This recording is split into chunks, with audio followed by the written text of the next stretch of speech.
Thanks very much, Ash. And it's a pleasure to be here today. I'm looking through small versions of lots of heads on this screen, and there's lots of heads I know. So it's great to see you. It's great to see people in the room.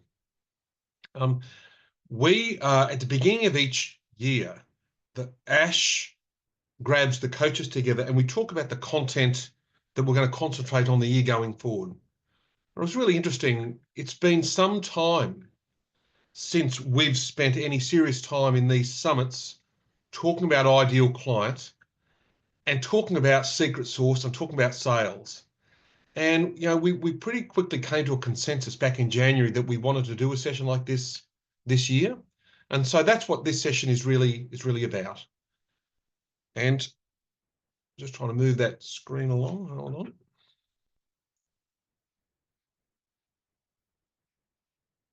There we go. I suppose the basic theme of today's session is a steady stream of ideal clients solves a lot of issues in a firm.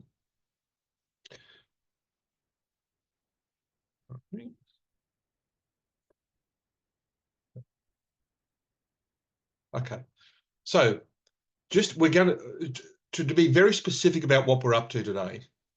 Between now and 10:45, I'm going to give you a little bit of content about ideal clients. What does an ideal client look like? And then in your firm groups, you're going to do an exercise for about 20 minutes to actually identify your ideal client in some level of detail. Now, this isn't a passive exercise that we're doing today.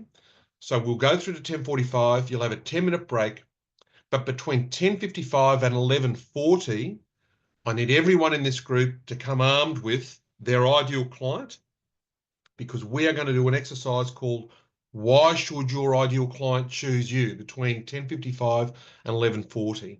So I'm going to nominate someone in this room to be our guinea pig for that exercise. No pressure. But by 10:45, I really need you to have done some work on your ideal client. The Why Should I Choose You session really is trying to work out what's your secret sauce. What is a differentiator for your firm that we could expand upon, make bigger? All right, so that will take some thinking. It's a challenging session and it's designed to be that. We'll have a break at 11:40, and between 11:50 and 12:40, we'll go back, put more time into those differentiators. In other words, how do we make them bigger? But then around about 12:10, we're going to change gears pretty dramatically. And around about 12:10, we're going to go into, I'm going to wear a different hat. I'm going to wear a sales manager hat on, and we're going to talk about sales and new clients. How many new clients do I need a year? Where am I going to find them? What's the most logical source, et cetera, et cetera, et cetera. So around about 12:40, we'll wrap up. We'll be done at 1 o'clock. Okay. Now, this topic that we're going to deal with today, so I'm a real believer in, and I'm a believer for a couple of reasons. Number one, I've been a coach at Slipstream now since 2018. And in that time, we've had, some firms really smashed out of the park. And there's a couple of firms that sort of strike me. And I think about a firm of mine called Sherlock's in Sydney. Some of you might know Jackie and Andrew, a very successful financial planning firm in Sydney. And it was probably a year into the program, about 2019 or thereabouts. And they'd really smashed it out of the park. They were in a coaching group of very good firms. And the firms really asked them, listen, like, your numbers are sensational. You're really smashing out of the park. You've done lots of projects. What's the core project? And really what the group was asking them was, well, look, what's really turned the dial? And Jackie and Andrew were really emphatic. They said, unquestionably, the project that turned the dial for us was getting clear on who our ideal client was. That shifted the dial. And we stopped worrying about all the people that we were missing out on. We stopped trying to talk to everyone. We just started talking to those people. And that really shifted the dial. So that episode as a coach, as a relatively new coach into Slipstream all those years ago, has always stuck with me. The other story is probably closer to home for me. And I'll just give you, this is a real story, a true story, but I'll just give you an idea for this story and why I think this topic that we're dealing with today is so important. In in 1999, which is a long time ago now, I was a partner with 6 financial advisors in a life insurance broker and a securities dealer. So we were partners in this business. At that time in Australia, there was something like 10,000 financial advisors. We started the business from scratch, but in starting the business from scratch, in retrospect, we made one critical but very important decision. We had this revelation that to be successful, we didn't need all of those 10,000 advisors to be our clients. We only needed 100 of the right ones. Now, in retrospect, that one decision was the most important thing that we did in starting up that business. It's a very important revelation. So here we were, it was 1999. I had 6 partners. This topic that we're dealing with today, if you can think back to your breakaway, there was 4 topics that were really closely linked: core competency, ideal client, secret sauce, and sales.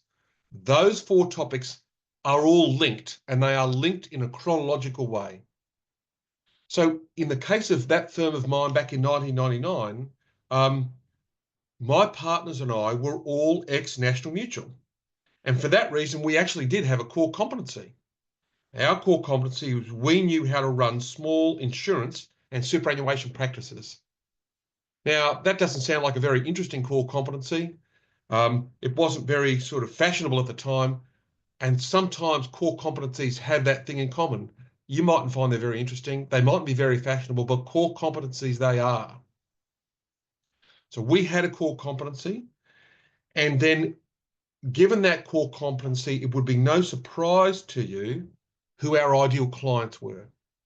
So our ideal clients were practices that had 1 or maybe 2 principals at max. They were 50-50, life insurance and super. If they had financial planning, it was pretty rudimentary. These firms turned over between $500,000 and $1 million, and they were largely outer suburban or regional. So not very fashionable practices today. They weren't very fashionable practices in 1999, but they were the practices that were our ideal client. So at that time, I was the managing director of the business. It was my job to find these people and recruit them. Pretty simple. And, you know, I've been telling the story sort of, we've been around the country. In reflecting on this story, it's sort of actually a little bit embarrassing because it's so primitive, right? Because the method was really simple. I'd pick a suburb or a town. I'd get a list from the Yellow Pages of all of the advisors in that region. I became very good at identifying the 10% that were in our market, and they're the only ones I wanted to talk to. And then I would contact them directly. I would make some excuse to be able to get in their office. And having got in their office, those people I got in front of, those people went onto our marketing database, and it was those people that we marketed to really for 2, 3, 4, 5 years. Pretty simple exercise. If you'd have been into my office at the time, was here in Brisbane. If you walked into my office, it was pretty embarrassing. If you walked into my top drawer was bulging, literally, with torn out Yellow Pages from hotel rooms in Grafton and Taree and Billawheeler and God knows what. Embarrassing, right? The thing was that it worked though. So by 2003, we had advisors in Cairns, Mission Beach, Townsville, Rocky, Mackay, Bundaberg, Sunshine Coast, Brisbane, Ipswich, Toowoomba, Dalby, Tweed Heads, Ballina, Alstonville, Grafton, Lismore, Coffs Harbour, Port Macquarie, Traralgon, and lots more. So we never got to 100 advisors. In 2004, that business it had 63 advisors. The business was sold to ING for the equivalent of $7 million in today's dollars. $7 million in today's dollars, 5 years from starting the thing from scratch. I am convinced, in retrospect, that the reason for this outcome was the intersection between working out a core competency that doesn't have to be fashionable, identifying your ideal client, and don't worry about anyone else. Design an attractive offering for those clients. Don't worry about anyone else. And then the final one, which is also sort of unfashionable, is approaching sales and marketing in an energetic and disciplined manner. Proactive, not reactive, proactive. Okay. We're going to jump into a little bit of content and then I'm going to let you loose. I echo Ash's comments here. I'm sitting here looking at a screen. I'm seeing lots of boxes. If at any point in time you want to interject or ask a question, do it, take it off mute or do whatever you like to do so that you won't sort of run my sort of line of thought. Okay.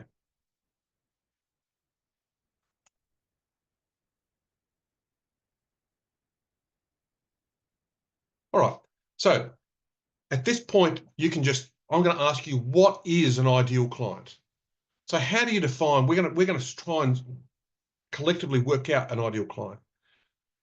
Interject, take yourself off mute. We're going to try and identify an ideal client. What's an ideal client? I'll kick it off, Phil. Someone that's good to work with and the team enjoys working with. Good on you, Adam. That's a pretty good start. Yep. What else have we got? Unprofitable, to Andrew.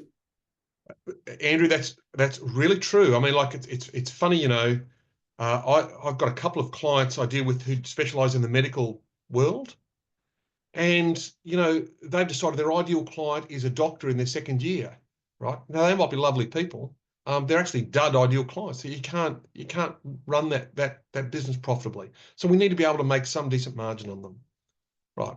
Well, how else do we work out an ideal client? Someone who actually takes your advice. Really good. Respect your advice, because you can give all the advice you want. If they never implement it and never get anything done, then it gets very frustrating. It's pretty dispiriting, isn't it? In my firm, I had a financial planning firm. And there's a number of times where we said to clients, why are you here? You don't seem to take any of our advice. This isn't pleasant for any of us, right? And yeah, I think that's a really good one. What else have we got?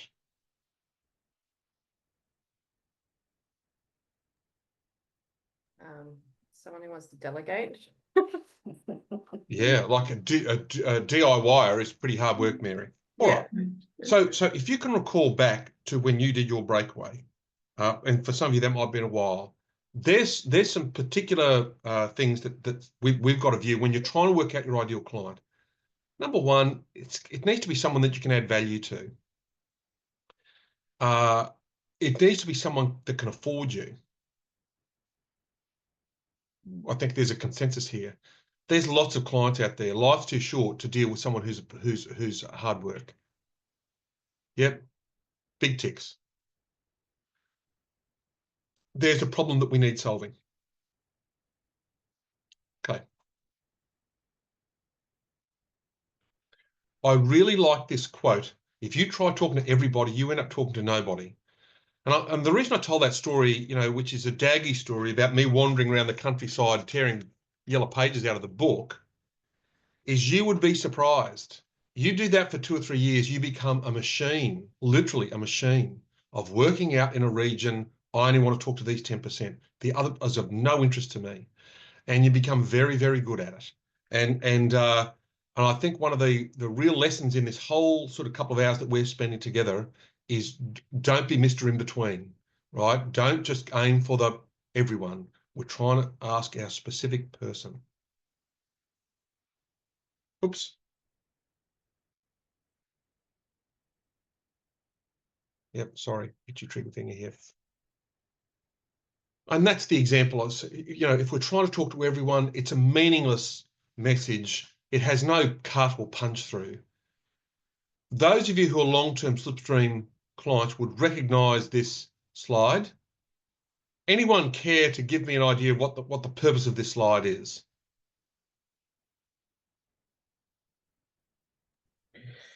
Stand out and be individual. Not really, actually, Paul. No, so the purpose of this slide is to, I'm not a car person. There's probably people on this call that are car people. My wife needed a new car probably 3 years ago, and she is a car person, like really likes cars. and decided she wanted a Mazda CX-30, and she was very particular about the color. She wanted this dark blue color. Now, not only did I not know what a Mazda CX-30 was, I had no idea what they looked like. I'd never seen one, etc., etc., etc. Now, after sort of 6 weeks of my wife showing me this picture, showing me this picture, showing me this picture, how many dark blue Mazda CX-30s do you think were on the road? Every second car is a bloody Mazda CX-30, dark blue, right? And the issue is, the point of the story and the point of this slide is there's no more or less Mazda CX-30s than there ever was. It's just that for one reason or another, my mind now recognizes them, sees them, and they're everywhere. It's exactly the same as that Yellow Pages story I said there before. The game that we're trying to play here is to program your mind to look at the red ones, to look at your ideal client, and don't worry about anyone else. Just look at the red ones. I became very, very good at finding the people that I was after, and that's the point of this exercise, is for you to become very, very good at looking at the people that you're after. So this is probably, I'm going to go through this, I'll get them all out. This is probably not a bad one to take a photograph of, or Ash, I think we're sending the slides through. So to be specific, and this really lends itself for you with your coach about having an ideal client project. I returned to that firm of mine, the Sherlocks, 12 or 18 months into the program. Nailing these 10 steps was the standout breakthrough for them. It's always stuck with me. Number one, I've documented an ideal client profile. I can summarize them. I can use words, and I can outline them in less than 50 words. Number three, you can explain a succinct and compelling value proposition to your ideal clients. Remember I said after the break, we're going to do Why Should I Choose You? That's what that is about, number three. Your website is tailored to your ideal clients. You have a pricing framework built for your ideal clients, right? Often it's the case with pricing, right? I want to be attractive to my ideal clients. I want to be really expensive to the non-ideal clients. That's okay, right? That's okay. I've got a set of services that are tailored to my ideal clients. Number seven, your factory is geared towards your ideal clients. Your factory is not geared towards the 1 in 50 complicated scenario. No, it's geared to the 49 out of 50 that are stock standard. That's what my factory is geared towards.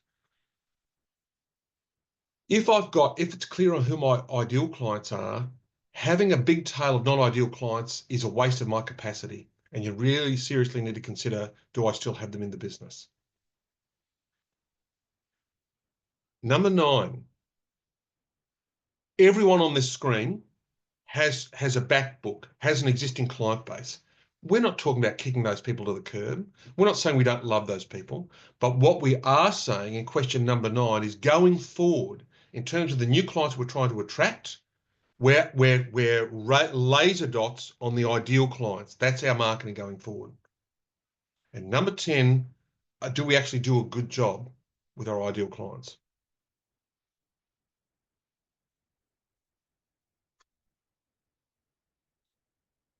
This is the sort of thing that we're after.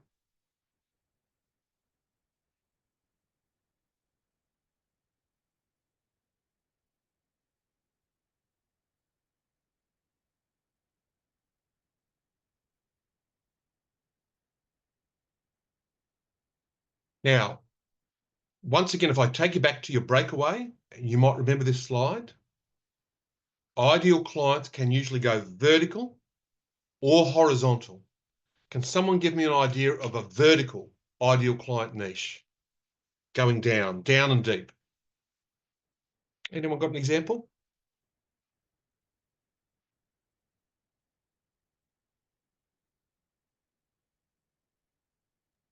Industry specific. Perfect, Andrew. So, example, we had David Bartels present in Brisbane 2 weeks ago. His ideal client is doctors. In actual fact, his ideal client is ophthalmologists. Do you see? It's in an industry group. It's very specific. It's ophthalmologists. He's just finished a white paper about them, etc., etc., etc.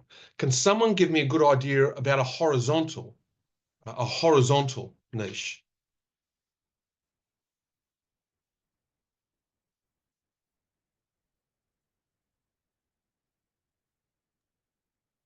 Pop it out again if you want.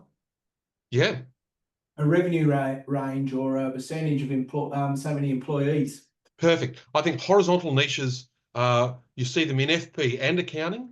A good one in accounting might be, look, we're really good at businesses that turn over between 1 and 3 million, that have 1 to 2 partners, that have 5 to 7 staff, that have, et cetera, et cetera, et cetera, right? Like a really, so that's an example of a horizontal niche. Either way is fine. Either way is fine. Now, this topic here that we're describing, we've only got a couple of hours together here today. I really think it's an important topic. If you are of the view there's some work to be done here, we've got this guide that's in Slipstream Hub. Everyone in this meeting sort of coach. This project of Ideal Client really lends itself to projects going forward. So we now have a group activity. We've got 15 minutes. And that's going to bring us up to our break at 10:50. I'm after, in your firm groups, to document your ideal client. And this is, number 1, understand the person. Number 2, understand their pain and motivation. Number 3, understand their perspective. Number 4, define their commercial fit. And 5, craft your referral message. Now, Ash, I'm going to bring you in here about breakout groups and such. Can you just explain what's happening here? Yeah, so if you need a breakout group to go into a group with someone else from your business, so affluence, I'm thinking the 2 of you can jump into a breakout group. Kristen's going to open these up so you can jump in there together and talk this out with each other. You will get a 1-minute warning when it's time to come back into the main room. I'll also just mention quickly too, there is a link at the top of this slide here. You can see a bit.ly link, bit.ly/idealclientGPT. If you do want to, you can write that into a browser somewhere. That's a GPT that we've built internally with this framework to help you work out who your ideal client is.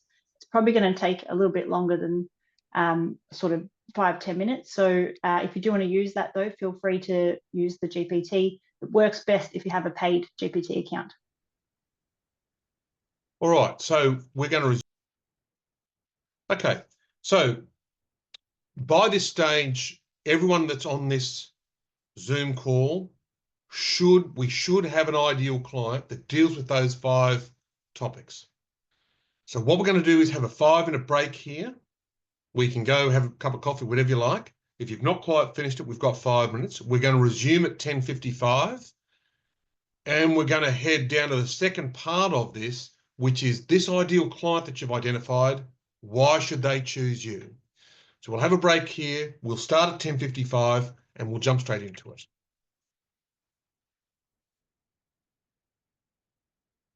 Alrighty, so we're going to jump into it.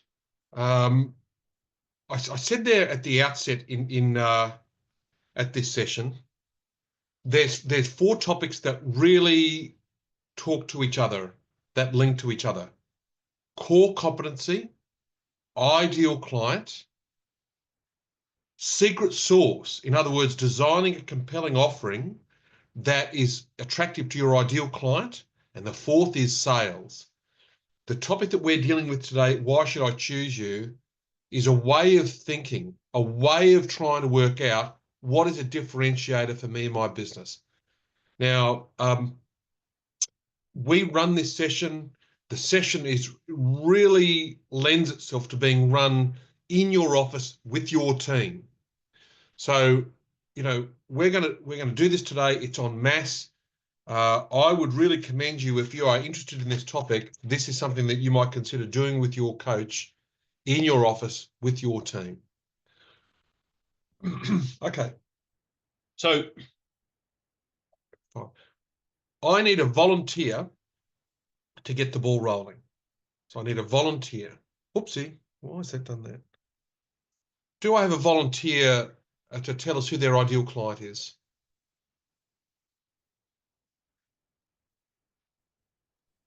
Yeah, go on then. Paul, good on you, man. Well done. It's nice. Okay. Now, Ash, I think at this stage of the game, you're going to move over to something clever. Is that correct? That's the idea.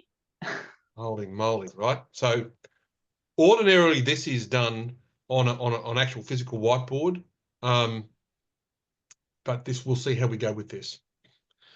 So to do this exercise, to work out what differentiates potentially your firm, we need to start with an ideal client. So Paul, and as we go through this, we're not just beating up on Paul. As we go through this, I need you to be thinking about your ideal client. So the exercise that we're doing today is a way of thinking. So Paul, tell us who your ideal client is. Well, we're financial planning only. So our ideal client is sort of 50 to 65-year-old pre or post retiree, recently post retiree. So with our pre's, ideally they'll have at least 500 grand of investable assets. They'll still be working, but with the view of looking to retire within the next 10 years so that we can put plans in place to do from that. Income wise, as a combined income of at least 150k. For our post retirees, investable assets of $1 million is the prime thing there, looking for regular income and any tax efficiencies that we can offer. All right. So, Damien, hello, man. How are you? Right. I'm gonna hassle you around a bit, right? And so remember I said to you, this session that we're going to run is not a passive session. This is not a session where they're going, oh, look what's happening to poor Paul. Not that anything bad's going to happen to you, man. The exercise that I'm asking Paul to do, I'm asking you to think about in your own circumstance. So, in my experience, whether it's an accounting firm or a financial planning firm, usually your ideal client is hiding out at around about number 8, 9, 10 in your list of clients from top to bottom. It's usually not number 1, 2, or 3. Usually number 1, 2, or 3 in terms of your biggest clients are usually an aberration. They're a really big individual or a really big, it's an aberration. Usually number 1, 2, 3, 4, there's aberrations. Usually around about 8, 9, 10 is where you're finding someone who's really, really in your sweet spot. Now, Paul, I'm going to ask you to tell me about someone who's in that zone. Number 8, 9, 10. Someone who walks in and you go, man, you've arrived at the right spot. Use their first names because I won't know them. Yep. Probably Trevor and Annette. All right. So let's hold that thought for a sec. Trevor and Annette. How old are Trevor and Annette? They are 64 and 62. Right. And are they working or not working? Not now. Not now. When did they stop working? Just about 2.5 years ago. When did you take them on as a client? 3.5 years ago. Okay. So let's start to tighten this up a bit. So we're talking about ideal client. So let's tighten this up a bit. Ideal client. Let's say between 55 and 60. Yep. Let's say within 2 years of retirement. Within 2 years of retirement. What did they do, Trevor and Annette? What were they doing? They're both teachers. One was a deputy principal. Teachers. A long-term teacher. Okay. Do you have many teachers? A few, not loads, no, but a few. Why? Tell me about why you think they were an ideal client. They met the income criteria between them, so they were earning around about 240, 250 between the two of them. Okay, so let's just have income. So they're working. They're 2 Yep. years out from retiring. They've got a combined income of more than 250 grand. Can we Yep. just use an even number there, Ash? Yep. What else? Their super balances were sitting at around about 700 between them. Okay. So let's have super balance greater than 750, Ash, just for, we're talking about ideal client here. Now, this is really important. We are not looking at what is the minimum requirement to be a client. That's not what we're looking at here. We're looking at ideal client. Right? Tell me about, I'm not getting anywhere particular here, Paul. I'm just asking a series of questions. Why else were they an ideal client?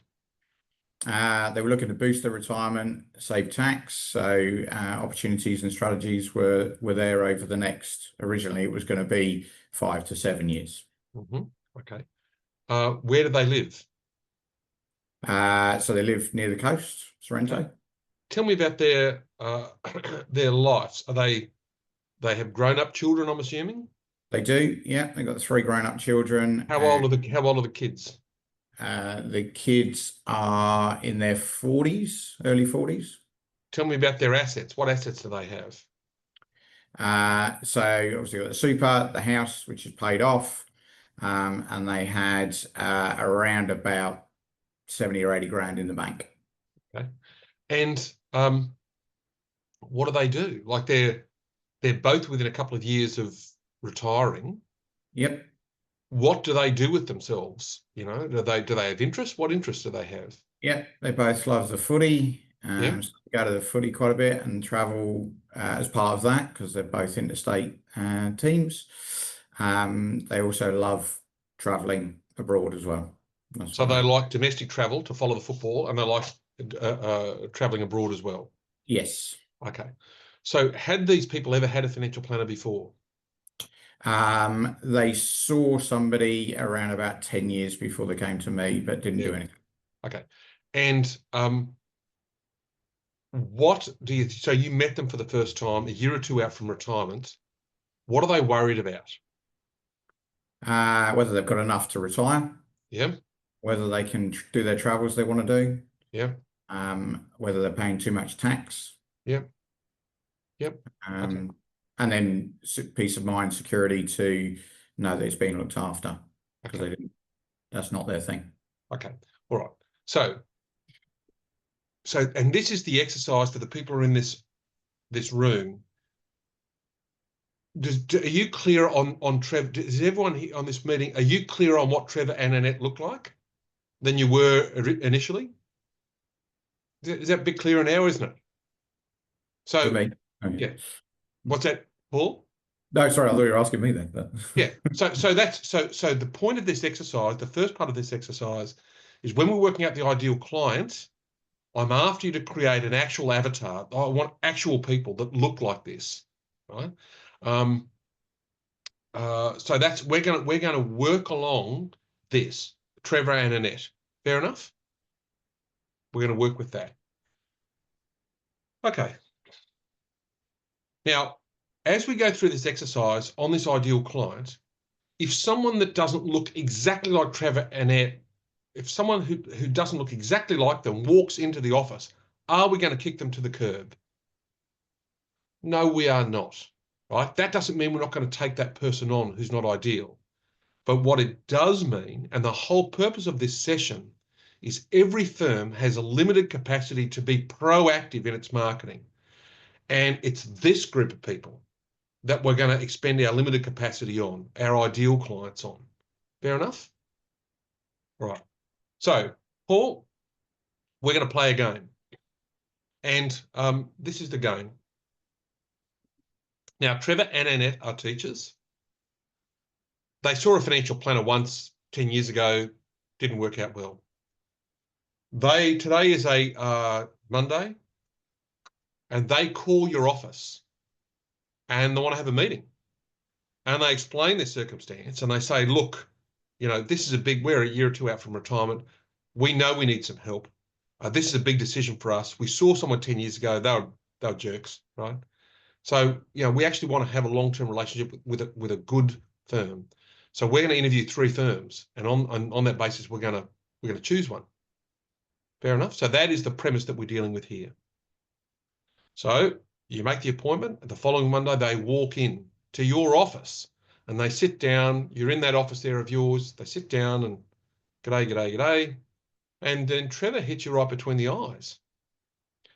And he goes, Paul, this is our circumstance. We're going to interview 3 financial planners. Can you tell me why we should choose you? So Yep. at this point, you tell me why they should choose you. Because we simplify the process for you. So, so just before we go on, in terms of the rule of this, I'm not going to, this is speed dating. You just rattle them off, like just simplify the process. What else do we have? Talk to you as a person. Talk to you as a person. What else? Work out your goals. Person, work out your goals. Yep. Listen to you. Listen to you. Yep. What else? Make it happen. Make it happen. What does that mean?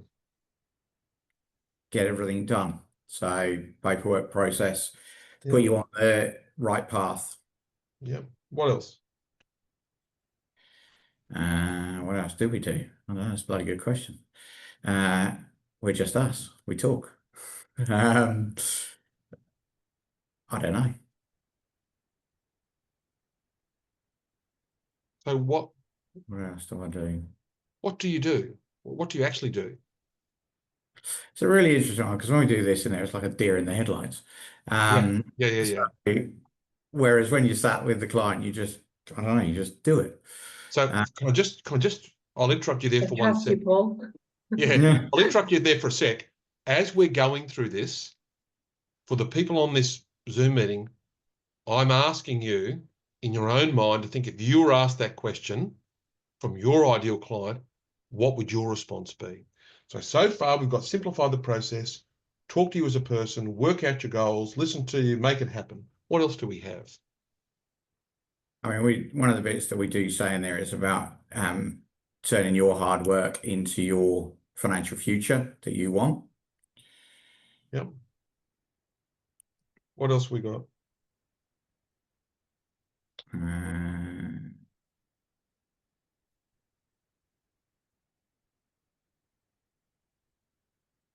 So I'm going to turn your mind. I'm going to turn your mind into, and don't get me wrong, this is quite a complicated, quite a confronting exercise, right? And I'm not saying it's an easy exercise at all. I want you to turn your mind from a client's perspective and think about I'm not after slogans here. I'm thinking about in their mind that what you actually do, the actual service that you do. I mean, the bits we get as feedback is around making it easy to understand, being a person, and actually just not, so you're listening to them, talking to them, working through the stuff rather than just doing the financial planning process, right? And talking fees and things like that. Yep. Spending time with them without rushing. Right. So you said making it easy to understand. What is it? What is it? Money.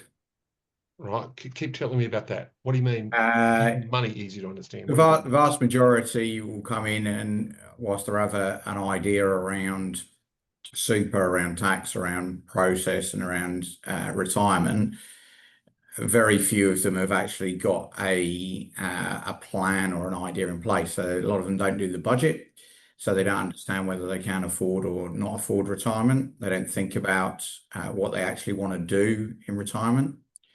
So getting them to think about what is their goal, what does retirement look like for them, and actually spending the time with them to identify that, which I'm sure everybody else does anyway.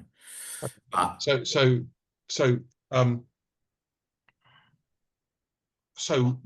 are you saying that a lot of these people have never done a budget, or they've certainly not done a budget for their retirement? Is that what you're saying? Yeah, a lot of them get to the point where obviously they've passed budget scenario because they've paid the mortgage off, kids have grown up, they don't have to think about money or limited think about money compared to where they used to. So the Mhm. budget goes out the window, and it's a case of sort of trying to identify, well, where are you spending your money? Where Mhm. do you want to spend your money going forwards? Okay. So tell me about, you said you survey these clients.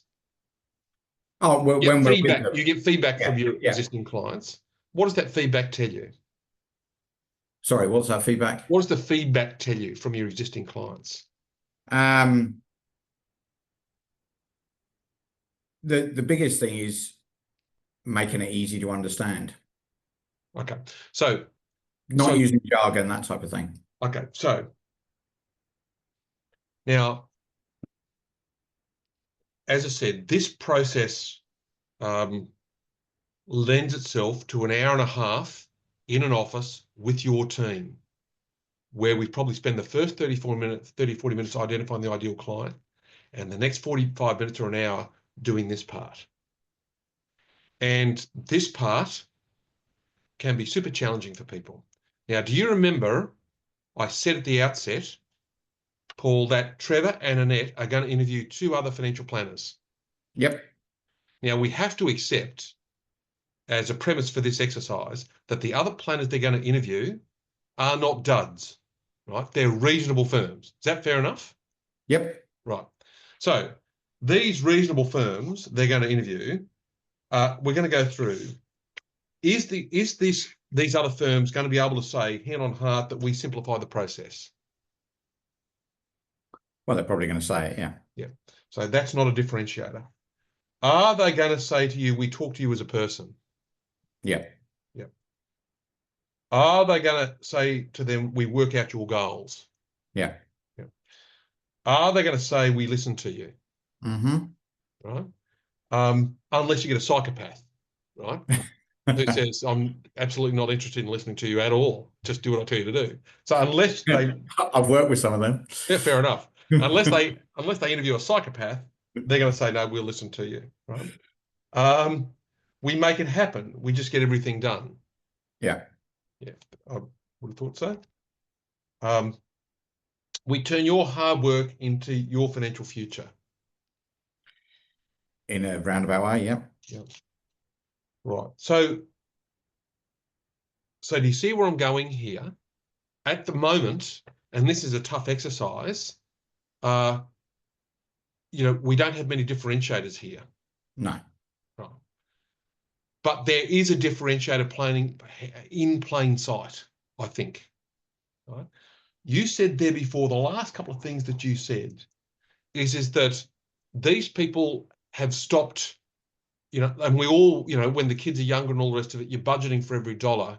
This area, when the kids have grown a bit, have moved out, we've got 2 incomes, we've paid off the mortgage, we're not budgeting in that way anymore, are we? No. Right? But these 2 people here, right, think about their lives. They've always got a paycheck from an employer, haven't they? Yeah. A fortnightly paycheck, right?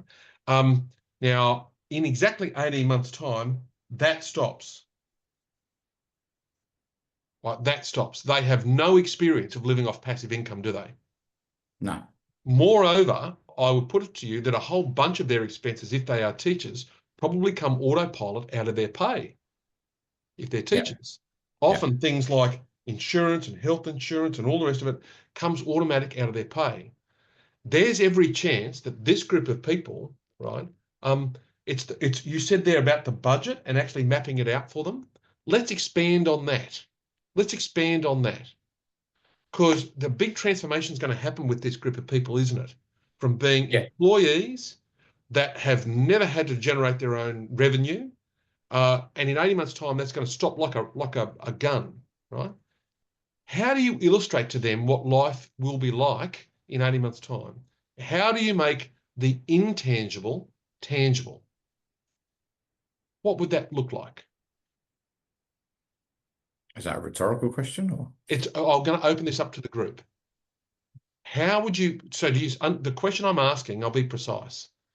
So the exercise that we're working in here is we're trying with this group of people, why should I choose you? Now we've got a very specific ideal client.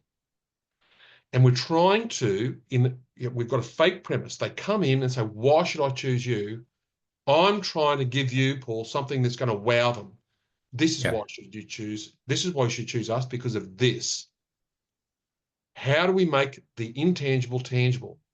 In their circumstance, they're going to have a big transition from being two-wage earners to never earning a wage again. How do I make that tangible? So I'll open that up to the group. What could I do? I'll jump in, Phil. Sort of helping the client understand, can they make it to retirement, and when will that be? How far away are they? And we, personally, we do that in a visual form. How can we bring Adam, what does that look like? So it's done in just a very easy visual form with the data the client provides, and just saying, right, you're here now. You said you wanted to retire. Visually, you're on track, and we want to bring those things to reality and make that a real personal journey with your financial. We call it a financial roadmap. So the terminology is a bit different. Okay, financial roadmap, right? So let's think through this, right? I'm Trevor and Annette. Life for me has been very simple. I get a paycheck from the education office every fortnight. A bunch of expenses are coming out of there. I've never actually had to draw income out of this superannuation. What did you call it, Adam? A financial roadmap? Is that correct? Yeah, financial roadmap. Okay, let's stick with this. So the step one in this process is to identify my ideal client, and then to identify it in real precision. Step two is to try and get inside these people and wonder what they're really worried about. Step three is to work out, well, if they're really worried about this, what is the group of services I could provide with these people that would stop them worrying? So if I'll paraphrase what you're saying, Adam, I'm going to give them some modeling that says, listen, at this date onwards, with this amount of money, this is the revenue that we can take out. This is the expenses, and this is how long the money will last. Does that sound fair enough? Step one. What else might I have? What other device might I give to them? I usually refer to previous or existing clients and say, I've met clients exactly like you, Cracker. Eve, that's a really cracker. So I could say, and John, they were in the exact same position as you 3 years ago. They had the same worries. This is what we did for them. This is where they are now. So we've got experience in helping people just like you. We've done it before. 100%. So I definitely have 2 or 3 case studies ready to go and say, can I show you? So Trevor and Ed have come in. Why should I choose you? Here's why you should choose me.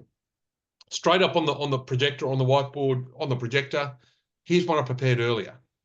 Now, in my firm, I had 3 or 4 case studies ready to go, depending on who the client was coming in. They were real life case studies, right, with the names changed. As soon as I put the case study up on the projector, where do you think the client's attention has gone? Straight to that. Straight to the projector. And are they interested in the person that I put up there? They're not interested in that person. When I do that exercise, they are imagining themselves in that circumstance. Does that make sense? I'm stopping them listening to me. I'm getting them imagining themselves in that circumstance that's happened. So number one, I've got some modeling here, Adam. Number two is I've got some case studies, proof of concept. What else might I have with these people?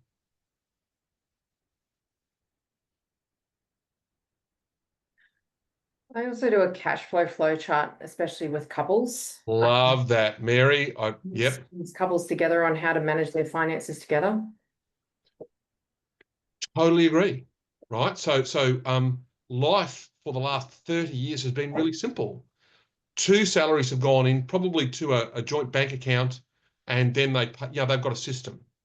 The issue is, in my experience anyway, because I was from the financial planning world, the practicalities of where does the money generated? How does the money get out of the super fund into bank account? What bank account does it come from? Where do the expenses get paid out of? That really down to earth cash flow modeling and structures is a magical mystery tool for this group of people. Mary, what you've just described, correct me if I'm wrong, is here you go. This is we step 1, step 2, step 3, step 4. It looks like this, and from this date onwards, this is how your cash runs. Is Is that what you're saying? Yeah, absolutely. I find sometimes the couples run their cash flow separately and not have a joint expenses together. So I've formulated a way that we can pull all the income into one area, and then they can set up their regular transfers into accounts so they have their own money if they want to do it jointly or separately. And I visualize it so that they can actually see how much of their income gets distributed to different accounts. Nice. I'm massive fan of that. I think it's really important. Now this is an exercise, but we're playing around here. One final thing. Trevor and Annette have been school teachers their whole lives. They've never had to, they don't have investment properties here. They're not used to drawing investment income off a lump of money. There's a big missing gap in their education, isn't there? What's the missing gap?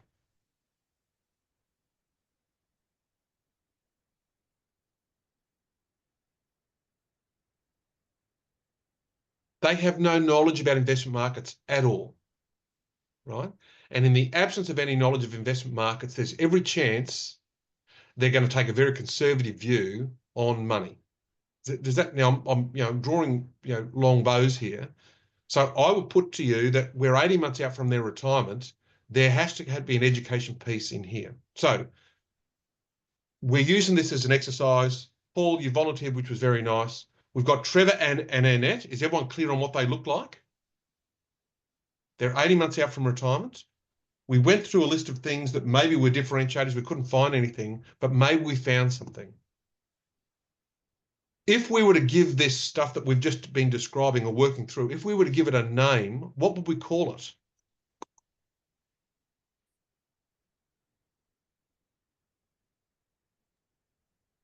We call it financial life plan.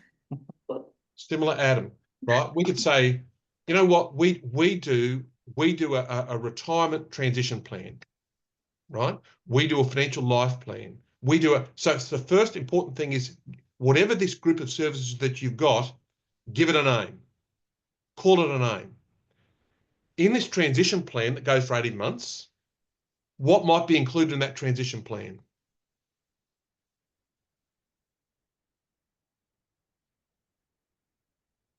We're going to do some education. We're going to do some modeling. We're going to work out the practicalities of what your cash flow is going to look like, and we're going to set up those structures ready for you to go on 1 July 2027. Does that make sense? But it's all under the label of one plan. It might even have a fee attached to it. May even have a fee attached to it. All right. So where are we here?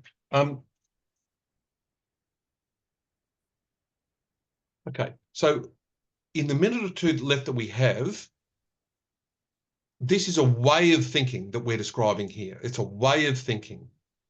As we've been going through that exercise, has anyone come up with something in their firm that they think might be a differentiator?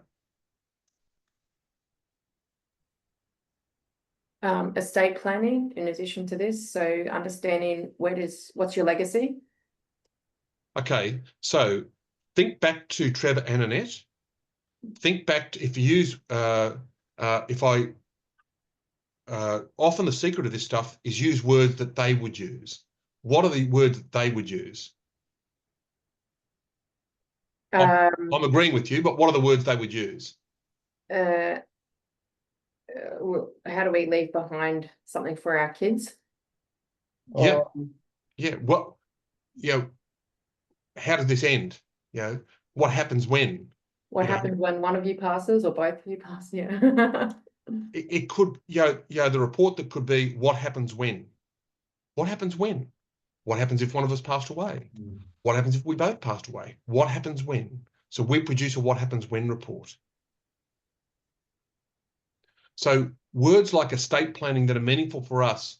Remember, these people are teachers. They have never seen a financial planner before, almost certainly haven't seen a lawyer before. So what happens when? Oh, well, this could happen, this could happen, this could happen, this could happen. Okay? We find as well, Phil, if you can articulate in a rough dollar value, including the house, it really gets the clients thinking that, are their children ready to handle 600, 700, 800 grand each?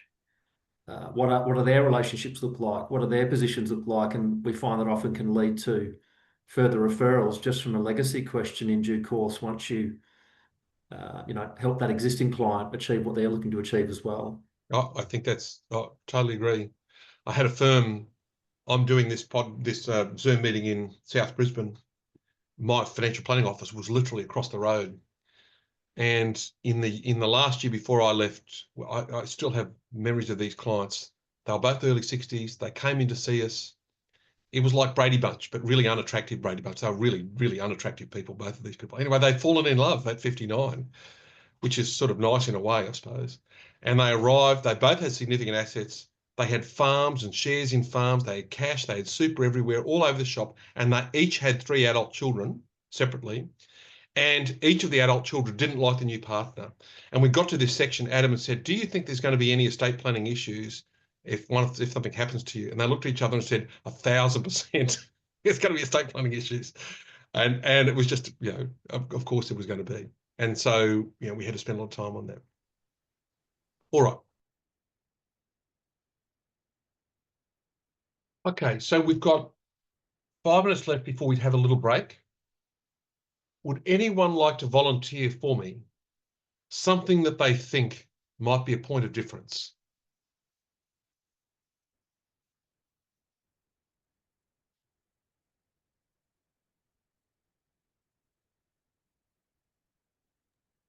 All right, Phil, it must be Monday morning. I'll go. We have our existing clients consistently tell us they feel part of a broader client community, not just their own interaction with us directly. Okay. And so I find that quite unique in terms of previous. So that's very interesting one that you've raised, Adam. We had a client here, a lady called Kath Orman, a firm called Goals and Dreams in Brisbane. Some of you would know Kath.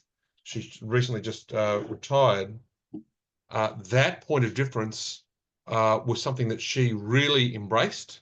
In pretty much every other respect, it was pretty much a standard financial planning business, to the extent where it almost became like a sort of social club. She would arrange trips for them. She'd arrange, afternoons at the wineries in town, weekends away. They'd have 40, 50, 60 people come to these things, right?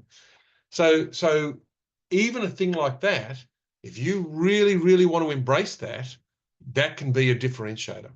If you ever walked into Kath's room, which I did a lot of times, her foyer was just covered in postcards from where clients would go away. They'd send their postcard in. So that was her differentiator. And she just doubled down on it and doubled down on it. It's a really good example. Someone else got another example.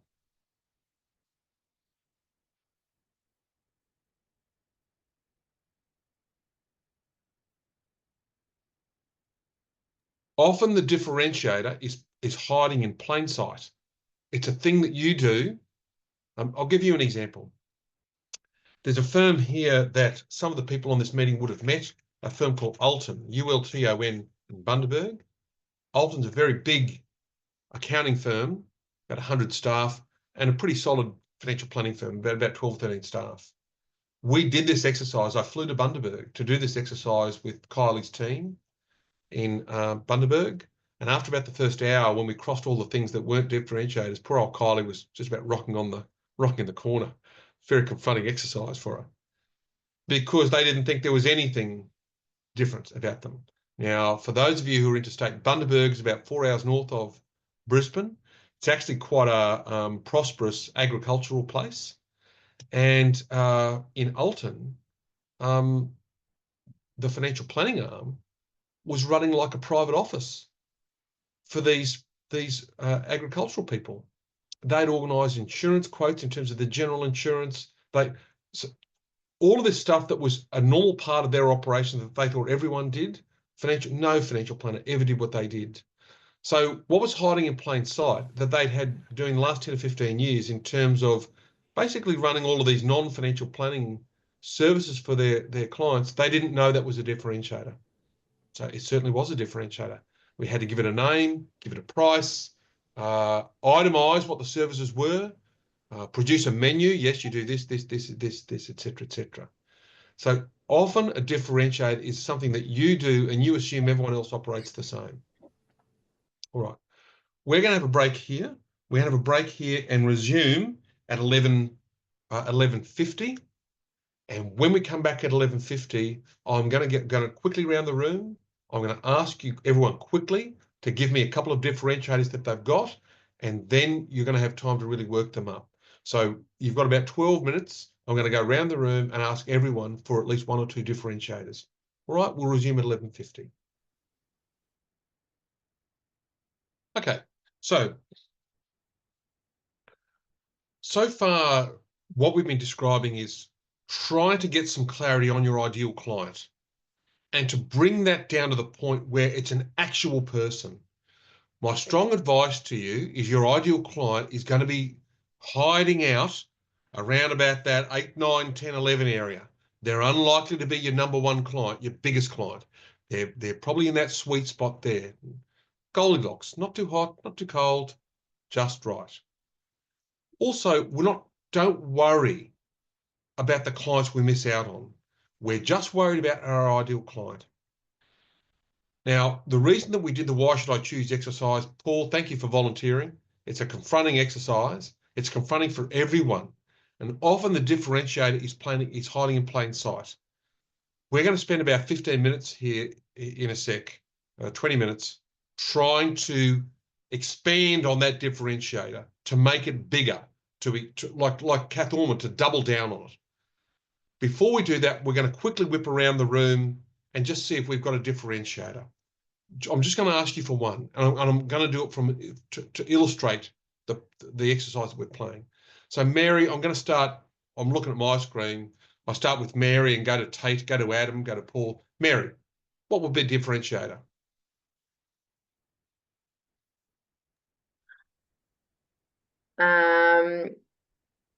In terms of the ideal client, or Yep. for me as a person? No. So in terms of your business, someone walks into your business and says, "Why should I choose you?" Your response is, bang, why should they choose you? I bring couples together so they're on the same page. Very interesting. I like that. I could make that bigger, right? How does that mean? I really like that. That's something to work it out. I like that. Right, take partners. Same question. Why should I choose you? We're What's the differentiator? going to help you achieve your 5 dreams. Your what, sorry? Let us help you with your 5 dreams become a reality. Did you say 5 dreams? Yeah. Well, now I'm intrigued. Tell me, what are the 5 dreams? God knows. The client's got to tell us. Right. We've pitched at entrepreneurs. Yes. Have been successful, got lots of ideas. Yes. They're in their late 30s and 40s, a little bit more risk averse. Yes. And really trying to get a bit of a focus now on, they've got great ideas, we're just putting some structure in it. So that's really interesting. So this is a different niche completely. It's an accounting niche. It's entrepreneurs that are we're not in startup anymore. We've actually got a bit to lose, right? And if I'm paraphrasing this, fellas, you've done so well the last 15 years to be where you are. This next 10 years is when this could go really well. These are the 5 steps. These are the 5 things we've got to get right the next 10 years. Something along those lines. Is that right? Something like that. Something along those lines, right? So that we need to give that service a name. Like give it a name. Identify what the steps are, etc., etc., etc. Great. Adam, I'm going to leave you and Paul alone because we tortured you enough. Damien, what have you got? What's a differentiator? Good morning.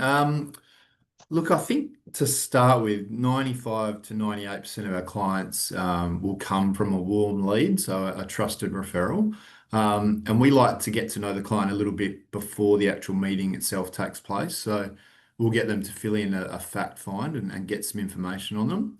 Yep. And we'll actually, do a bit of modeling before the meeting. And we'll also ask for a commitment from the client to actually pay us for that first meeting. That was a step we took a little while ago. And so from there, it's just really in that first meeting, building that rapport and asking open questions to get them. So I'm going to stop you there, not because anything you're saying is incorrect. it's obviously correct and obviously logical, right? This exercise is slightly differently. And I understand it's a false sort of premise, right?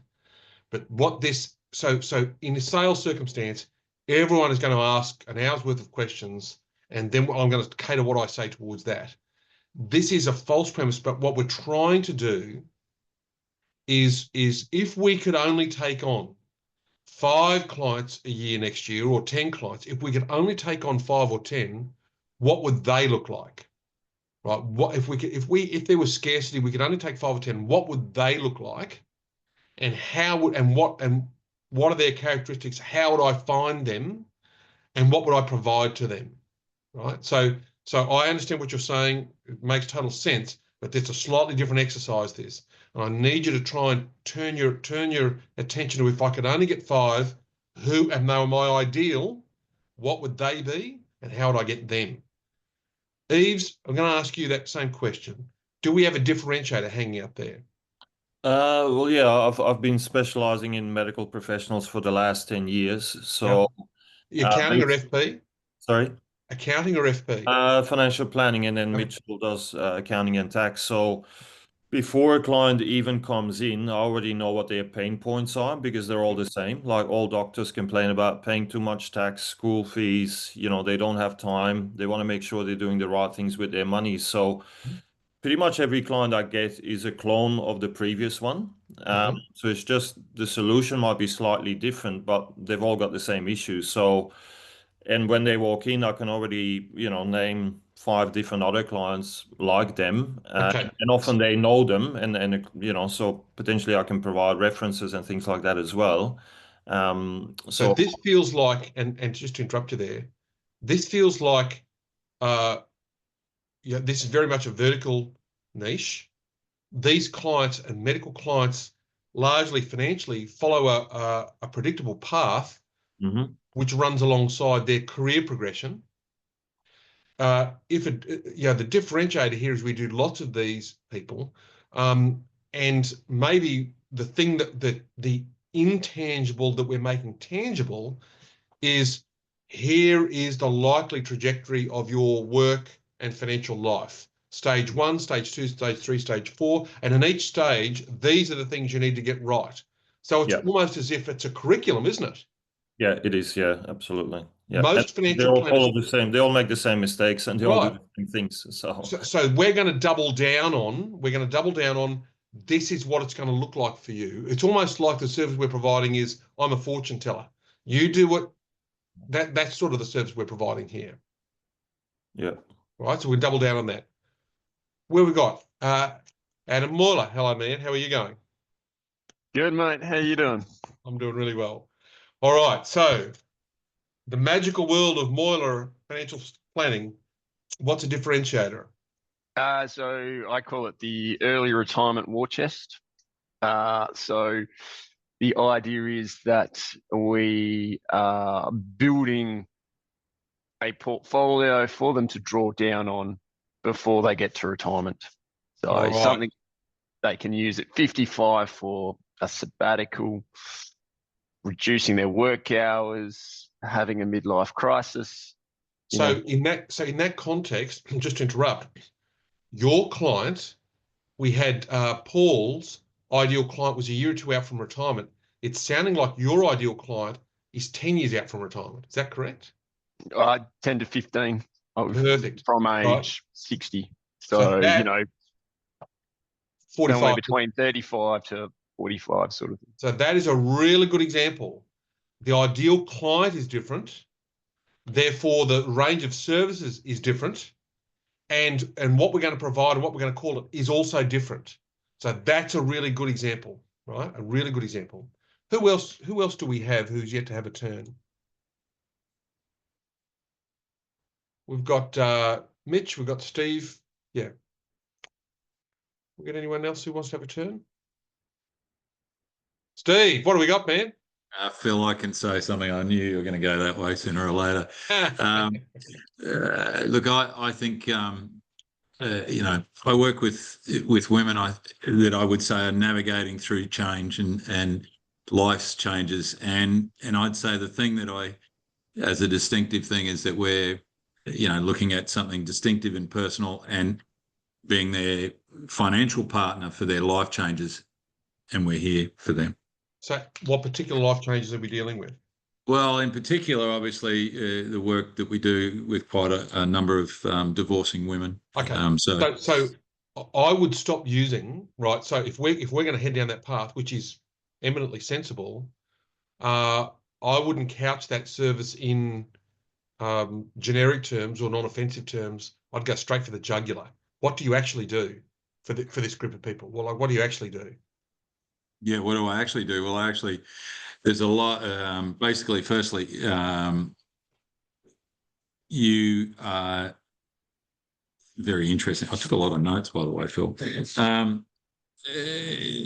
When you say that, I'm basically taking them from a fairly stressful, harrowing experience in a lot of cases to and identifying they do have a fear of the unknown. They have a fear of not knowing how their cash flow is going to work. They have a fear of what the future looks like, and breaking that down so that they can see all the way how not only their cash flow will work, their lifestyle will be sustainable, and how their future looks. So I'm going to let you loose here in a minute or two. So for example, the way that might lend itself is when someone comes in to see Sala or to see you and they're in that circumstance, there might be some sort of diagnostic or questionnaire that is not about asset allocation. It's about, these areas, on a rating of 1 to 10, how worried am I? You might have 10 different areas that are not asset allocation. I'm worried about the kids. I'm worried about this. I'm worried about this. And we're going to work through that list, aren't we? You know what I mean? Correct. We spend very little time on asset allocation. Yeah. So in other words, the beginning of your process might be, listen, we're going to work through, these are the issues that we find most people in your circumstance need to deal with. I'm going to go through a process and work out where you're at with them. And we're going to try and fill the gaps of where you're really worried. Where you're not so worried, we won't spend so much time on that. All right. It is now 12:02. What I'm after you to do, I'm going to stay on the line. If you're stuck on this, we've got 15 minutes. I'm wanting you to work out, we had some really good examples of that, of some possible differentiators. We've got 15 minutes where I want you to expand on that, make it bigger, make the intangible tangible. If you're doing a service, give it a name, maybe give it a price, map out the steps in the process. So we've got 15 minutes to have a crack at it. I'm going to stay on the line. If you are stuck, just yell out or send a note or whatever you want to do, and we'll resume at 12:15. All righty. So by now, we've worked out who our ideal client is, hopefully. We've worked out maybe there's some differentiators in our business. We've worked out a way that we could exaggerate those differentiators, double down on them. And we've worked out how many ideal clients we actually need going forward. Now, before we go forward from here, are there any questions? You're allowed to ask whatever you like. This isn't making sense to me. I don't agree. Do we have some questions? Can we just go back 2 slides to the number of, please? Yep.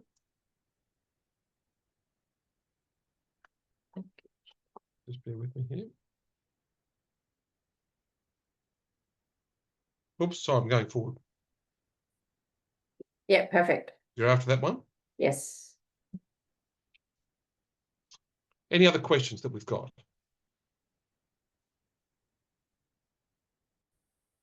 So as we go through this next phase, which is about how we're going to find these people, I've said it a number of times through the course of the day. Like, you're grown-up people, you're smart people. I'm not saying to you that you don't take a person on in the next 2 or 3 years that is not ideal. But what I am saying is that if you're actually going to proactively go hunt people, go hunt the ideal ones. Go hunt the ideal ones. So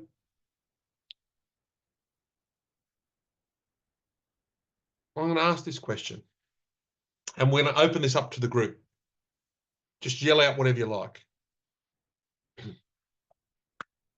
If we're looking 2 or 3 years out in advance, I'm going to ask this question, and I've got to find new fees for my firm in the next 2, 3, 4 years, from most likely to least likely source of these new fees, if I was to do a funnel of most likely down to least likely, what's most likely?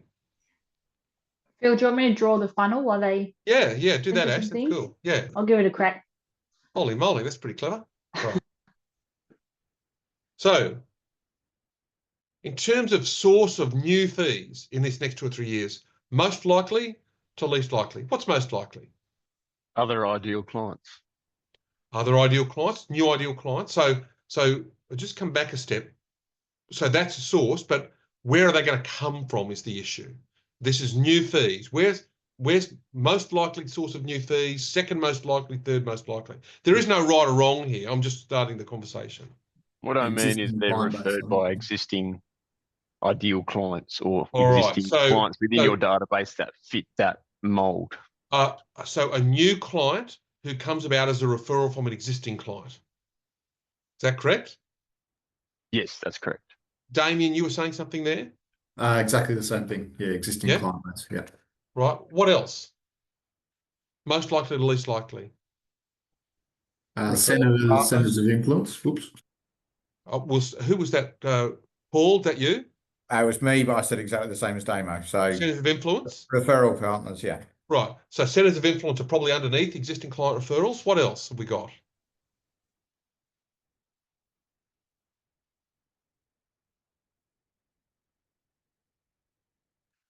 I would put to you that additional work from existing clients is probably up the top. We've got a number of accounting firms in the room, and I think that is more a feature of your world.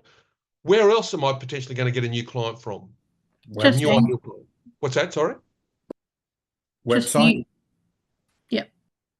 Yeah, website. And I just didn't hear that voice. Was that you, Mary? Who was the other voice there? Sorry, that was me. I was just going to say new inquiries that just come in. Yeah. So we might have website. We might have down below that, Ash, we might have a walk-in for want of a better term. Okay. So if we look at that funnel, and I'm talking about the people in this room here, most likely, least likely, I don't think that's a very controversial funnel. Would you agree with me on that? Not very controversial. Now, can I tell you from my perspective and from the other coaches inside of Slipstream, the irony of that funnel is that's pretty much the same for every firm. Not everyone, but most firms inside of Slipstream. Yet the irony of it is most investment of time and money is spent at which end of the funnel, do you think? Bottom end. Bottom end. So in other words, most firms in heading down this path that we're now headed in, as in finding new clients, will double down on the least likely way that they're going to find a new client, and they invest virtually no time or money or training in the 2 or 3 areas where they're most likely to get a new client. And so it's ironic, and it can be summed up to that sort of saying that we all know, and that is, yeah, I used to do that, it works, so I stopped doing that. I don't know whether people get bored or it's not very interesting or it's not as elaborate or exciting. They stop doing the things that always work. So I'm going to get you to stop sharing that for a second if I can, Ash. And can you put up the PowerPoint for me?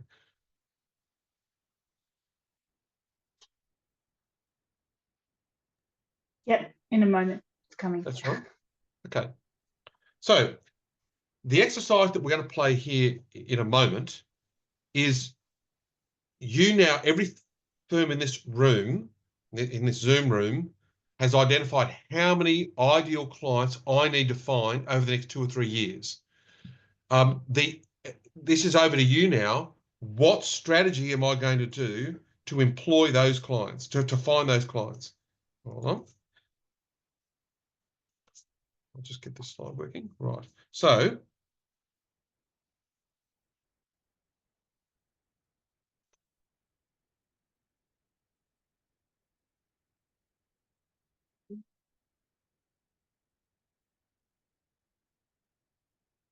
okay. So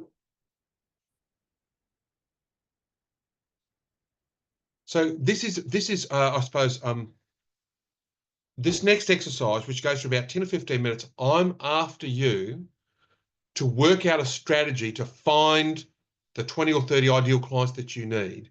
In working out that strategy, I'm going to give you some tips. There might be things you need to start doing. You might need to develop and price some additional services. That's particularly for our accounting friends that are in the room. And that's dealing with the fact that it is likely that your new set of fees are going to come from additional services to existing clients. You might need to promote those additional services to those clients.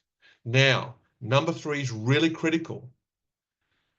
If I can hit my targets by taking on 30 ideal clients in the next 2 years, that's going to push my capacity. It's important I don't waste that capacity on non-ideal clients. For Slipstream clients that are really serious about chasing new clients, that number 3 sort of it's like night follows day. If we're going to be serious about that, we're going to set some rules around minimum fees and clients that we will accept and those we won't. There's no point if I've got limited capacity, wasting that capacity on someone who's a not ideal client. Number 4, we're going to develop a script or a process to consistently seek referrals from existing clients. Now, the people in this room might be different to me. In my experience was if I took on a really good client, that first 6 or 12 or 18 months was the most likely time I was going to get referrals from that person. Now, you might be different. In my firm, if we took on a really good client, we did a really good induction for them, the majority of the referrals we were going to get from that client in our time together was that first 6 or 12 months. So that we need to have a strategy around that. Number 5, are there centres of influence who have referred ideal clients in the past?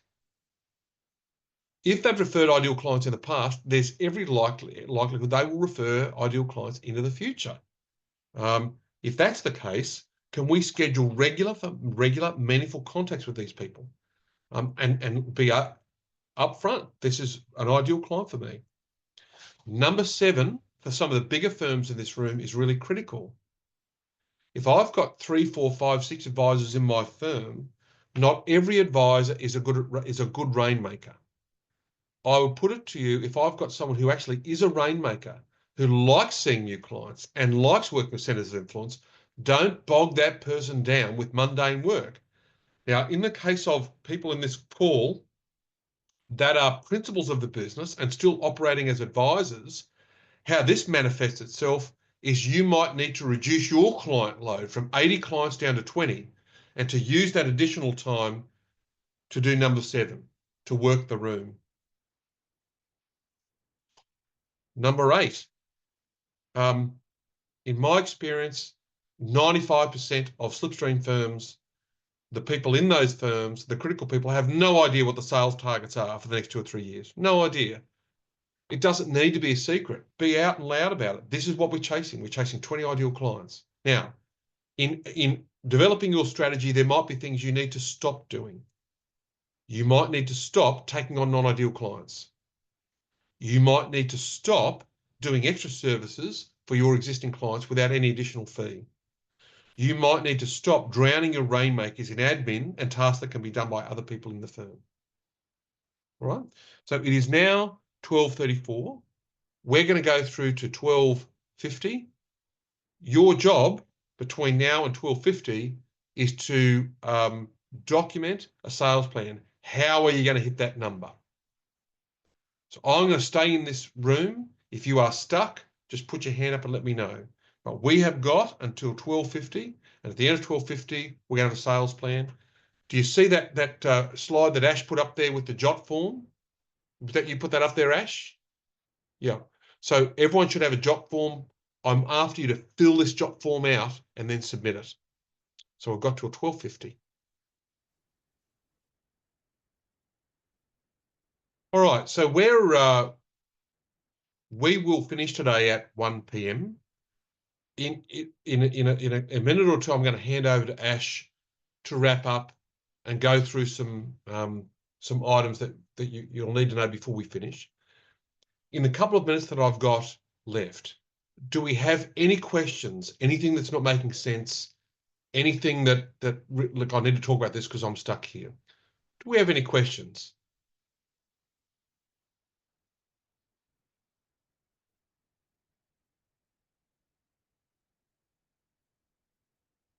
Okay, so just before I hand over to Ash, a couple of things. Number one, that jot form that everyone should have open, if you can take the time to complete that and submit it, that will go straight to your coach. And people like myself and the other coaches will work through that. That's something we can work through. That's the first thing. Second, I am strongly of the view that there is a link between these 4 topics: core competency, ideal client, secret sauce, which is what we were trying to do with Why Should I Choose You, and sales and marketing. Those 4 things really go together, and they go together in that order. The whole purpose of this session is don't worry about the clients that you're missing out on. Don't worry about the ones that aren't your ideal ones. Only concentrate on the ones that are ideal ones. Use your precious capacity and your precious time and money to concentrate on the ideal ones. Don't worry about the other ones. As I said at the outset, I love this topic. I think it's a great topic. I think the final part of it is to embrace proactively and energetically being involved in sales and marketing. Thanks for everyone's attendance this morning. Ash, I'm going to bring it over to you, hand over to you to sort of wrap us up and tell us what we, some of the things that we need to know going forward. Awesome. Thank you, Phil. We can all do a little virtual round of applause for Phil. It's a hard topic. Thanks, everyone, to deliver online. So I really enjoyed watching the tape, guys, there with your flip chart, and you were doing all sorts of fun things. So well done, crew.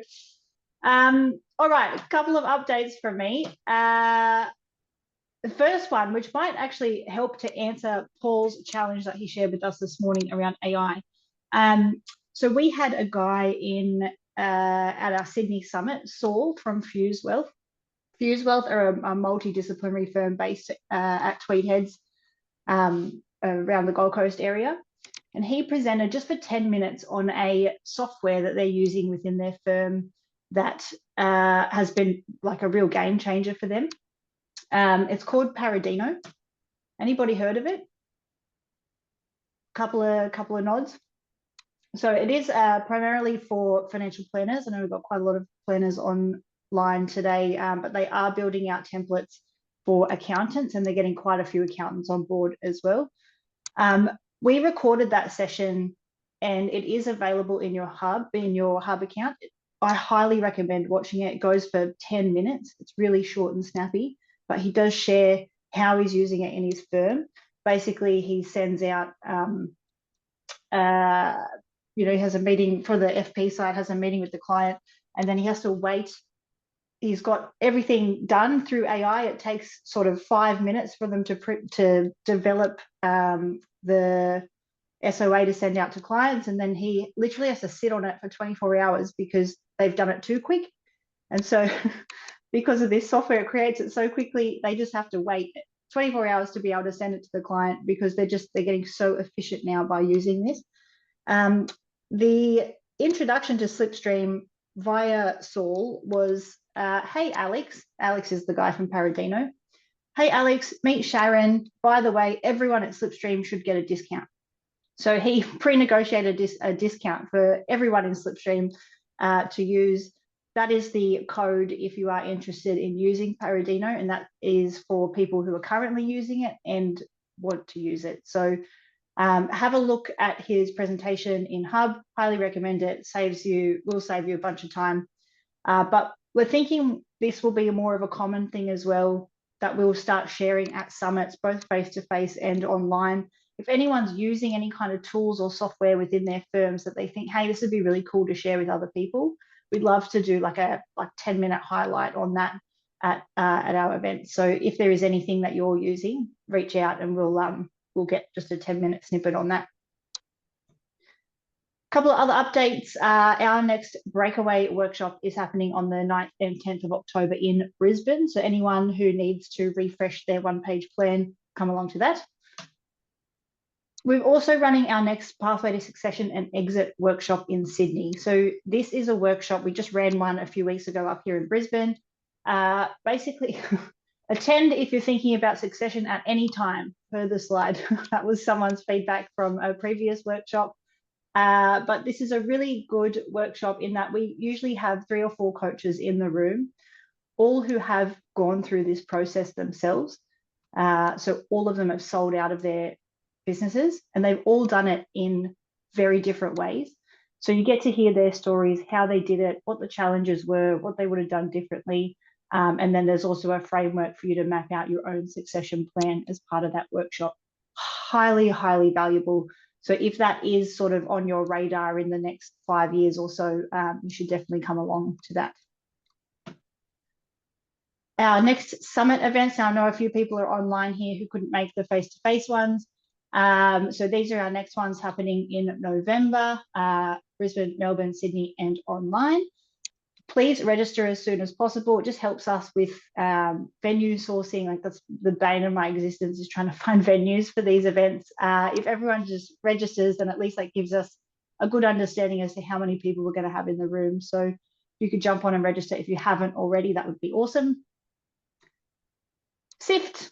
A little bit of an update on SIFT. So everyone should be in and using SIFT, and you should be updating your connections data every month. I know some people are better at this than others. We are in the middle of making a few minor tweaks to your dashboards. So we have included in your dashboard in SIFT a comparison against our KPI benchmarking document that we've shared with you guys before. So for the new people online, you wouldn't have seen this document yet, but for those who have been in Slipstream for a while, you should be pretty familiar with our KPI benchmarking doc. So those benchmarks from that document are now built into your SIFT dashboard. So that target number there is based on the KPI document. So you can see that there once you log in. The other thing that we've updated also is the key metrics. So when you're going in and adding in your connections data every month, we've actually removed some of the stuff that people weren't really using. We have added for accounting firms with lockup days, and we've added FUM for FP firms. So make sure when you're going in and adding your connections data each month that you're adding that information in. This is what your new dashboard is going to look like, more aligned to that scorecard that you're completing.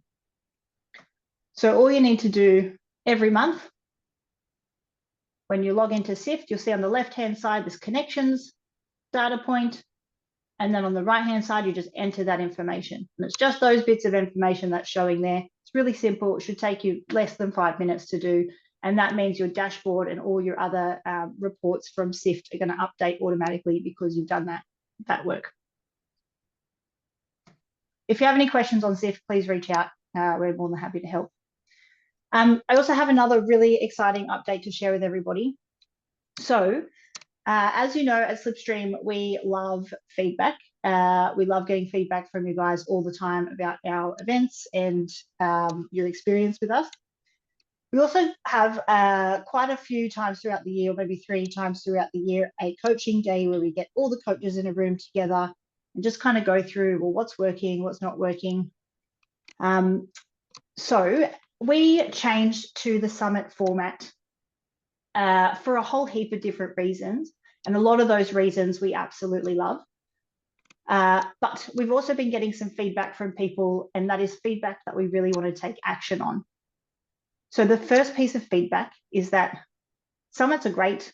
We love the summits. We can meet more firms, but it's maybe not the right place for us to build deeper connections with other firms within Slipstream and really understand the context of those businesses. And the other point of feedback is the timing of the summits is super annoying. Like, our current structure is February, May, August, November. So for accountants, we do one in the middle of May, which is unhelpful. We also do November and February. So a lot of people are saying there's just no time to implement anything off the back of the November summit and before the February summit. So yeah, the timing has been frustrating. So that in mind, we're going to make a change to the 2026 calendar. This is for us to build a stronger annual rhythm for your businesses. So this is what it's going to look like. We are going to split the year into thirds rather than quarters. And we are going to change the timing of the summits. So we'll now run a summit in March, in July, and in October. You'll continue to have your coach one-on-one meetings throughout those chunks of time as well. We're also bringing in a new part, which is accountability groups. So starting from next year, you will be assigned a group of our choosing, and that will be a group of sort of 6 to 10 firms, and you'll meet at a time and point in each of these chunks. And in those meetings, you'll be reporting on your numbers, so your SIF numbers year to date, and you'll be reporting on your projects, where you're currently at with your projects, what you've managed to implement, what you haven't implemented, and why. So you will stay with those groups in an ongoing format. We will probably look to tweak them every 12 months. And we say tweak, like some people might sort of outgrow their groups, or some people might be better suited in a different group. So we will tweak those, but largely they will remain the same. Our preference is that these groups are attended by current equity owners to keep a high-level business discussion. And they will be facilitated by a coach, but largely driven by you guys. We'll probably also do some other fun stuff throughout the year as well. So we'll look to do a kickoff event, likely in January, February, to make sure you're sort of set up for the year ahead, and potentially a wrap-up event around November, December. We are going to produce a calendar and get it sent out to you for the 2026 year in terms of dates of events, but also who is in your group. So we are going to announce that before the next round of summits in November, so that you know going into those meetings who are in your group. Any questions? Sound good? Sounds great. Yeah. Awesome. The other big thing I just want to talk about quickly is this massive event that's happening on the 10th and 11th of March 2027. So this is our conference that we run every 2 years. Make sure you save the date. Tickets will be released soon. We are in the middle of negotiations at the moment. So once those negotiations are through, i.e. we win, the tickets will be released. We already have sold 104 tickets for that event, and there is going to be a limit to the number of people that can come. So if you don't have tickets, make sure you get them once we announce them. But a little sneak peek as to what the agenda is going to look like. So head over on the Tuesday, we'll have a welcome event. The second day is going to be some bigger sessions, lunch in groups and dinner at leisure. And then Thursday, we'll have further sessions, some group adventures, and then our wrap party. We're also investigating a potential golf day at the Millbrook Golf Course, which is apparently amazing. I don't play golf, but I know a lot of people in Slipstream do. So that's going to be lots of fun.